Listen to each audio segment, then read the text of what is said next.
The Anglo French rivalry and Karnataka Wars. दोस्तों, हमने पिछली वीडियो में डिस्कस किया था कि कैसे इंडिया में ट्रेड करने के लिए अलग अलग यूरोपियन कंपनीज आती हैं।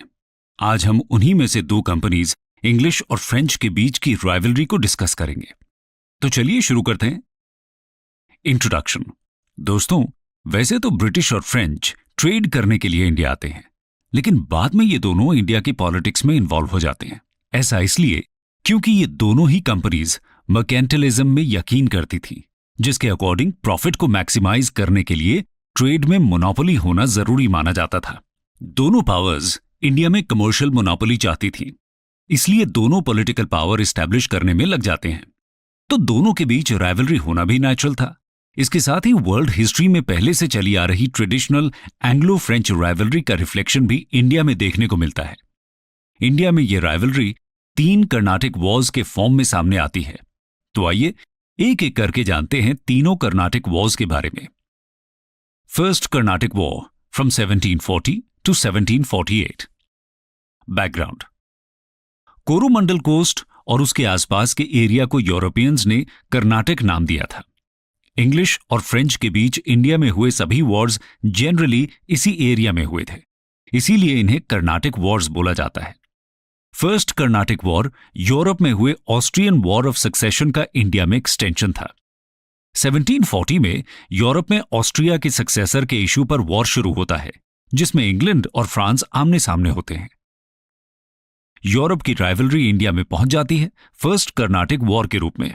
फर्स्ट कर्नाटिक वॉर के दौरान मद्रास में 1746 में बैटल ऑफ सेंट थॉमस होता है, जिसमें कर्नाटक के नवाब अनवरुद्दीन और फ्रेंच फोर्सेज आमने सामने होते हैं। आइए जानते हैं ऐसा क्यों होता है। Course of the war. India में इंग्लिश और फ्रेंच कंपनीज के बीच हॉस्टिलिटीज की शुरुआत होती है जब 1745 में English navy commodore Curtis Bennett की लीडरशिप में कुछ फ्रेंच शिप्स को सीज कर लेती है। इसका बदला लेने के लिए फ्रेंच गवर्नर ड्यूप्लेक्स मॉरिशस से एक फ्रेंच फ्लीट बुलाते हैं। एडमिरल ला बोदुनवा की लीडरशिप में यह फ्लीट अंग्रेजों की मद्रास फैक्ट्री पर अटैक करती है और आसानी से मद्रास को जीत लिया जाता है। लेकिन इसी बीच कर्नाटक के नवाब अनवरुद्दीन खान फ्रेंच से कहते हैं कि उनकी टेरिटरी में वो इस तरह फाइट नहीं कर सकते और तुरंत मद्रास से वापस जाने का ऑर्डर देते हैं। पर फ्रेंच गवर्नर ड्यूप्लेक्स उन्हें ये कहकर शांत कर देते हैं कि मद्रास को जीतने के बाद वो उसे नवाब को गिफ्ट कर देंगे। जब फ्रेंच मद्रास जीतने के बाद भी नवाब से किया हुआ अपना प्रॉमिस नहीं पूरा करते, तो अनवरुद्दीन अपने बेटे महफूज खान की कमांड में 10,000 सोल्जर्स की एक आर्मी मद्रास को कैप्चर करने के लिए भेज देते हैं। फिर फ्रेंच की आर्मी के साथ इनका सामना होता है सेंट थॉमस नाम की जगह पर, जो रिवर अडियार के बैंक पर लोकेटेड है। सिग्निफिकेंस। ये वॉर यूरोपियंस की आंखें खोल देती है। उनको सेंट थॉमस के बैटल से यह रियलाइज होता है कि इवन एक छोटी सी डिसिप्लिन्ड आर्मी आसानी से एक बड़ी इंडियन आर्मी को हरा सकती है, क्योंकि इस बैटल में फ्रेंच साइड से 230 यूरोपियंस और 700 इंडियन सोल्जर्स मिलकर नेटिव आर्मी की 10,000 की फोर्स को हरा देते हैं। उसके अलावा डेक्कन में चल रहे एंग्लो फ्रेंच कॉन्फ्लिक्ट में नेवल फोर्स की इंपॉर्टेंस भी इस वॉर के बाद बहुत क्लियर हो जाती है। दोस्तों, एख-ला-शैपेल की संधि से फर्स्ट कर्नाटिक वॉर का एंड तो हो गया, लेकिन इनके आपस में रिश्ते इससे फ्रेंडली नहीं बनते हैं। इनकी राइवलरी कंटिन्यू रहती है और जन्म देती है सेकेंड कर्नाटिक वॉर को। आइए अब उसके बारे में जानते हैं। Second Carnatic war 1749 to 1754। Background. First Carnatic war के बाद फ्रेंच गवर्नर ड्यूप्लेक्स के पॉलिटिकल एम्बिशंस बढ़ जाते हैं। वो सदर्न इंडिया में फ्रेंच की पावर और पॉलिटिकल प्रभाव को बढ़ाने के लिए वहां के लोकल डायनेस्टिक डिस्प्यूट्स में इंटरफेयर करना शुरू करते हैं। उनका एक एम इसमें अंग्रेजों की पावर को कम करना भी था। उनको ऐसा करने का मौका मिलता है जब हैदराबाद और कर्नाटक के थ्रोन को लेकर डिस्प्यूट शुरू हो जाता है। हैदराबाद के निजाम आजफ जहां की 21 मई 1748 को मृत्यु हो जाती है और उनके बेटे नसीर जंग हैदराबाद के अगले निजाम बनते हैं। लेकिन इनके नेफ्यू और आसफ जहां के ग्रैंडसन मुजफ्फर जंग इनको चैलेंज करते हैं और खुद निजाम की गद्दी चाहते हैं। उधर दूसरी तरफ कर्नाटक में नवाब अनवरुद्दीन को चैलेंज कर रहे होते हैं वहां के फॉर्मर नवाब दोस्त अली के सन इन लॉ चंदा साहब। ड्यूप्लेक्स को इसमें अपनी पॉलिटिकल स्कीम्स को आगे बढ़ाने का मौका दिखता है। इसलिए वो डेक्कन में मुजफ्फर जंग और कर्नाटक की नवाबशिप के लिए चंदा साहिब का सपोर्ट करने का डिसीजन लेते हैं। ये देखने पर इंग्लिश नसीर जंग और अनवरुद्दीन की साइड हो जाते हैं। इस तरह यहां से शुरू होती है सेकेंड कर्नाटक वॉर की कहानी, जो 1749 से 1754 तक चलता है। आइए जानते हैं इस वॉर के दौरान क्या क्या घटनाएं हुई। Course of the war. Dupleix के प्लान को सक्सेस मिलती है जब मुजफ्फर जंग चंदा साहिब और फ्रेंच की कंबाइंड आर्मी के हाथों 1749 में वेल्लोर के पास हुई बैटल ऑफ अंबर के दौरान अनवरुद्दीन की हार और मृत्यु हो जाती है और दिसंबर 1750 में नसीर जंग को भी मार दिया जाता है। मुजफ्फर जंग डेक्कन के निजाम बन जाते हैं और ड्यूप्लेक्स को रिवॉर्ड के तौर पर रिवर कृष्णा के साउथ की पूरी मुगल टेरिटरी का गवर्नर डिक्लेयर कर देते हैं। इसके अलावा नॉर्दर्न सरकार्स के कुछ डिस्ट्रिक्ट्स भी फ्रेंच को दे दिए जाते हैं और निजाम की रिक्वेस्ट पर एक फ्रेंच आर्मी को हैदराबाद में तैनात कर दिया जाता है, जिससे वहां फ्रेंच इंटरेस्ट्स को सुरक्षित रखा जा सके। लेकिन कुछ ही महीनों के बाद मुजफ्फर जंग को मार दिया जाता है और फ्रेंच मुजफ्फर के अंकल सलाबत जंग को नया निजाम बनाते हैं। 1751 में चंदा साहिब कर्नाटक के नवाब बन जाते हैं। इस समय ड्यूप्लेक्स अपनी पॉलिटिकल पावर की हाइट पर होते हैं, लेकिन जल्दी ही कहानी में ट्विस्ट आता है। लेट नवाब अनवरुद्दीन के बेटे मोहम्मद अली ट्रिचनोपली के फोर्ट में रेफ्यूज लिए हुए थे। चंदा साहिब और फ्रेंच के अनेक प्रयासों के बाद भी किला नहीं जीता जाता। अंग्रेज भी शांत नहीं बैठते थे। रॉबर्ट क्लाइव, जो मोहम्मद अली को त्रिचुनापल्ली में इफेक्टिव रीइंफोर्समेंट नहीं दे पाते, गवर्नर सॉन्डर्स को एक काउंटर मूव सुझाते हैं, जिसके तहत कर्नाटक की कैपिटल आरकॉट पर एक सरप्राइज अटैक प्लान किया जाता है, जिससे त्रिचुनापल्ली से प्रेशर को डाइवर्ट किया जा सके। प्लान के मुताबिक क्लाइव सिर्फ 210 सोल्जर्स के फोर्स के साथ अगस्त 1751 में आरकॉट को कैप्चर कर लेते हैं। चंदा साहिब के द्वारा त्रिचुनापल्ली से डाइवर्ट करके 4000 की फोर्स भेजी जाती है, लेकिन यह फोर्स आरकॉट को जीतने में असफल रहती है। आरकॉट की सफलता के बाद अंग्रेजों का मनोबल और भी बढ़ जाता है और 1752 में स्ट्रिंगर लॉरेंस एक स्ट्रांग इंग्लिश फोर्स के साथ त्रिचुनापल्ली में फ्रेंच से सरेंडर करा लेते हैं और इसी बीच चंदा साहिब को तंजौर के राजा षड्यंत्र करके मार डालते हैं। मोहम्मद अली कर्नाटक के नवाब बन जाते हैं। त्रिचुनापल्ली में हुए डिजास्टर के बाद ड्यूप्लेक्स की किस्मत का सितारा डूबने लगता है। फ्रेंच कंपनी के डायरेक्टर्स ड्यूप्लेक्स के पॉलिटिकल एम्बिशंस और उस पर हुए खर्च से खुश नहीं होते और उन्हें इंडिया से वापस फ्रांस बुला लिया जाता है। 1754 में ड्यूप्लेक्स को रिप्लेस करके फ्रेंच के नए गवर्नर बनते हैं गोडेहू। ये अंग्रेजों के साथ नेगोशिएशंस शुरू करते हैं और 1755 में ट्रीटी ऑफ पौंडीचेरी साइन करते हैं। इसके साथ ही सेकेंड कर्नाटक वॉर का एंड होता है। आइए अब इस वॉर के क्या इंप्लीकेशंस हुए उसको भी समझते हैं। इंप्लीकेशंस।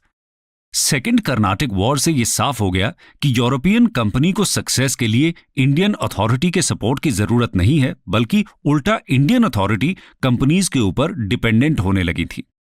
कर्नाटक में मोहम्मद अली और हैदराबाद में सलाबत जंग यूरोपियन कंपनीज के पेट्रन न होकर क्लाइंट बन गए थे।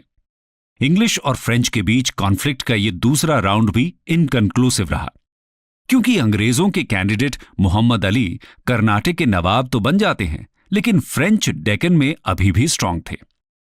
उनके कैंडिडेट सलाबत जंग हैदराबाद के निजाम थे।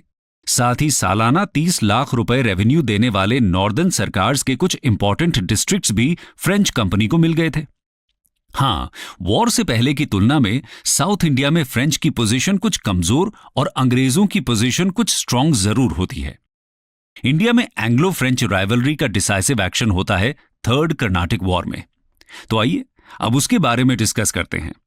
थर्ड कर्नाटक वॉर और the battle of Wandiwash 1758 to 1763। First Karnataka war की तरह ही थर्ड कर्नाटक वॉर भी यूरोप में चल रहे इंग्लिश और फ्रेंच के स्ट्रगल की इंडिया में गूंज थी। 1756 में यूरोप में 7 इयर्स वॉर शुरू हो जाता है और फिर से इंग्लैंड और फ्रांस आमने सामने होते हैं। इसका एक्सटेंशन इंडिया तक होता है।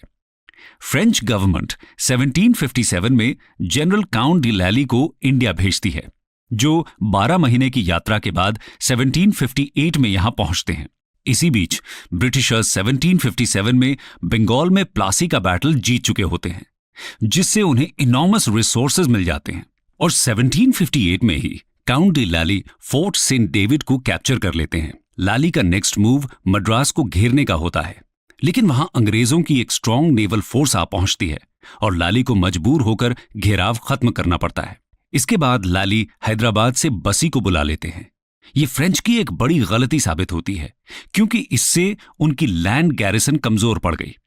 और इसी बीच पोकॉक के कमांड में इंग्लिश फ्लीट फ्रेंच फ्लीट को 3 बार हरा देती है और फ्रेंच फ्लीट को इंडियन वाटर्स छोड़कर जाने पर मजबूर कर देते हैं। सी पर कमांड होने के बाद अब अंग्रेजों के लिए जीत का रास्ता खुल जाता है और उनकी फाइनल विक्ट्री में कोई डाउट नहीं रहता। फ्रेंच को 22 जनवरी 1760 को तमिलनाडु में वांडीवॉश की बैटल में सर आयर कूट के हाथों बुरी तरह हार का स्वाद चखना पड़ता है। बसी को प्रिजनर बना लिया जाता है। काउंट डी लैली पौंडीचेरी में रिट्रीट कर जाते हैं। 8 महीने के ब्लॉकेड के बाद पौंडीचेरी भी अंग्रेजों द्वारा जीत लिया जाता है और 16 जनवरी 1761 को लैली सरेंडर कर देते हैं। उसके बाद जल्दी ही फ्रेंच माहे और गिंगी को भी खो देते हैं। इस तरह साउथ इंडिया में एंग्लो फ्रेंच राइवलरी के ड्रामा का फाइनली पर्दा गिरता है। फ्रेंच की पोजीशन अब वापस उठने लायक नहीं रह गई थी। यूरोप में 7 इयर्स वॉर का एंड होता है 1763 में ट्रीटी ऑफ पेरिस के द्वारा। इसके प्रोविजंस के अनुसार फ्रेंच को पौंडीचेरी और कुछ अन्य सेटलमेंट्स वापस कर दिए जाते हैं, लेकिन इस शर्त पर कि इनको कभी भी फोर्टिफाई नहीं किया जाएगा। इस तरह इंडिया में फ्रेंच के पॉलिटिकल एम्बिशंस का हमेशा के लिए एंड हो जाता है। दोस्तों, ये तो हमने जान लिया कि फ्रेंच और इंग्लिश कंपनीज के कॉन्फ्लिक्ट में फाइनली इंग्लिश को जीत मिलती है और फ्रेंच को हार। पर अब इसके पीछे के कुछ रीजंस को भी जानते हैं। Causes for the English success and the French failure. English success का सबसे पहला रीजन था इंग्लिश कंपनी पर लेसर गवर्नमेंटल कंट्रोल। वो एक प्राइवेट कंपनी थी, इसलिए काम कर रहे लोगों में एंथुजियाज्म और सेल्फ कॉन्फिडेंस की कमी नहीं थी। कंपनी इंस्टेंट डिसीजंस भी ले सकती थी क्योंकि उन्हें गवर्नमेंट की परमिशन नहीं चाहिए होती थी। दूसरी तरफ फ्रेंच कंपनी गवर्नमेंट के कंट्रोल में थी, इससे डिसीजन मेकिंग में भी डिले होता था। दूसरा रीजन था अंग्रेजों की सुपीरियर नेवी। इसकी हेल्प से वो सभी इंपॉर्टेंट बैटल्स जीत पाते हैं। साथ ही इंडिया की बड़ी और इंपॉर्टेंट सिटीज पर ब्रिटिश का ही कंट्रोल था, जैसे कि कैलकाटा, बॉम्बे और मद्रास, जबकि फ्रेंच के पास सिर्फ पौंडीचेरी ही था। ऐसा कई हिस्टोरियंस का मानना भी है कि इंग्लिश कैलकाटा से शुरू करके पूरे इंडिया को कंट्रोल कर सकते थे, लेकिन पौंडीचेरी से शुरू करके फ्रेंच क्या कोई भी ऐसा नहीं कर सकता था। इसके अलावा इंग्लिश कंपनी के पास फंड्स की कमी नहीं थी। कर्नाटक वॉर्स के बीच में ही 1757 में प्लासी का बैटल होता है, जिसमें जीतने पर कंपनी की वेल्थ में और भी ज्यादा इजाफा होता है। लेकिन फ्रेंच के पास फंड्स की शॉर्टेज बनी रहती है। वो पॉलिटिकल एम्बिशंस की वजह से कमर्शियल इंटरेस्ट्स की अनदेखी कर देते हैं। एक और इंपॉर्टेंट रीजन था ब्रिटिश सक्सेस के पीछे अंग्रेजों के superior military commanders. English side पर sir Eyre Coote, major Stringer Lawrence, Robert Clive जैसे लीडर्स की लंबी लिस्ट के कंपैरिजन में फ्रेंच साइड पर सिर्फ ड्यूप्लेक्स का ही नाम याद रहता है। दोस्तों, ये थे कुछ रीजंस जिनकी वजह से इंग्लिश फ्रेंच को हराकर इंडिया में अपना डोमिनेंस बनाने में कामयाब होते हैं। कंक्लूजन। थर्ड कर्नाटक वॉर में जीत के बाद इंडिया में इंग्लिश ईस्ट इंडिया कंपनी का कोई भी यूरोपियन राइवल नहीं बचता और इसके बाद वो अपना पूरा ध्यान इंडिया में एक डोमिनेंट पॉलिटिकल पावर बनने पर लगा देते हैं। ईस्ट इंडिया कंपनी कैसे धीरे धीरे एक एम्पायर सेटअप करती है, ये हम अपनी आने वाली वीडियोज में देखेंगे।